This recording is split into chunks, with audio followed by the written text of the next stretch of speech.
Non life বীমা company আর্থিক সক্ষমতা অনুসারে পুনর্বীমা করে থাকে। এই পুনর্বীমা দুই ধরনের।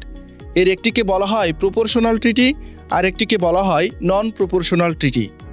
আজ আমরা জানব কিভাবে এই চুক্তির মাধ্যমে বীমা কোম্পানিগুলো বড় বড় আর্থিক ক্ষতি মোকাবেলা করে।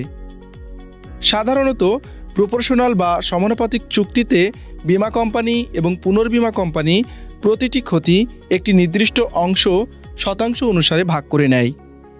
কিন্তু নন প্রপোর্শনাল চুক্তিতে কোনো শতাংশ বা অনুপাত থাকে না।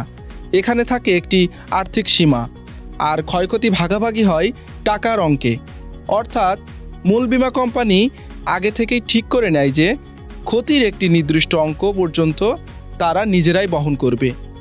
সেই নির্ধারিত সীমানা পার হলেই কেবল বাকি অংশটুকু পুনর্বীমা কোম্পানি পরিশোধ করে।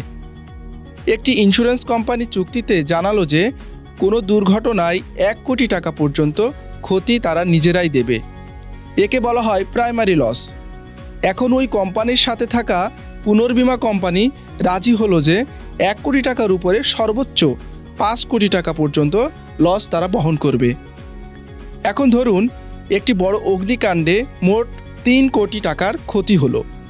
এক্ষেত্রে হিসাবটি হবে এমন: প্রথম 1 কোটি টাকা দেবে মূল ইন্স্যুরেন্স কোম্পানি, আর বাকি 2 কোটি টাকা পরিশোধ করবে পুনর্বীমা কোম্পানি। অর্থাৎ লস 3 কোটি টাকা হলেও মূল কোম্পানির খরচ কিন্তু সেই 1 কোটি টাকাই থাকলো।